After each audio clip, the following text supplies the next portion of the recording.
Okay, now look at the next page. That's a string ensemble. Now what's different about this setup, different than when the horns were set up? You can't be isolated between them. They will not work at all. They have to be all together. Because what you really want is the blend of the strings 3 feet above them. Those mics you're seeing are all 3 feet above the strings. Does anybody see anything else? The string players are 2 to a music stand. Never set string players up one music stand each. They will come in and rearrange it, and it will be a mess because you could have 20 violins. Like this could be all violins. Supposing you had to get rid of half of those stands, it would be a mess. And on top of that, getting rid of half of the stands condenses this section, which means these people over here could have had more room. You got to reset the whole orchestra because they write string parts divisi. Divisi, string parts, violin, violins A, violins B. 2 parts on a page. That's why they will freak out. 2 people have to look at one piece of music. So you see how you would get nailed and caught as the amateur of the day if you set one stand in front of each violin player? That's happened. It's a mess. Believe me, because all the wires are out there too, all the cables, all the mics, everything's all in place. The divisi, so the string players, that's the way they read. And you better set them that way. So look at the way the celli are. See the celli?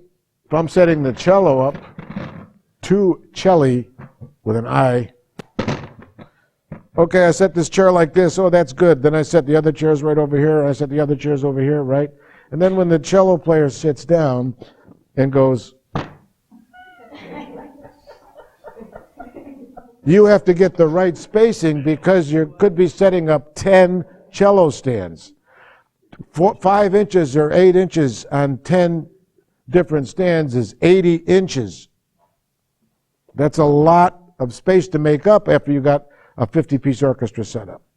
So you have to say, wait a minute, let me get this right. They're going to be able to see the music. Okay, they can see the music, and then they can do this. Okay, sit in the chair and make sure that, number 1, you can see the music. Number 2, you can see the conductor while you're looking at the page. By the time they sit over here in this session, they've straightened out that little problem. Because they got to play in a section. The string player has been in a section since they started playing the instrument. Therefore, they know what to do, or they're not here.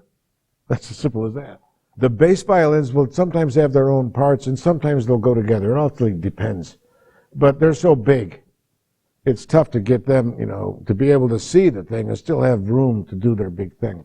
The microphone for the cello are inside the mic stand. The microphone for the bass is end up going to be down, and it could be inside the mic stand. It all depends on where that bass is lying, because you're going to have to get this far away from the bass with the mic. Now you might have to have a short boom with the boom going right underneath the mic stand. It depends on how it's all set. The main thing is that you get the head of the mic to the bass and where you want the mic to be. Where the stand is, it's got to fit that reason.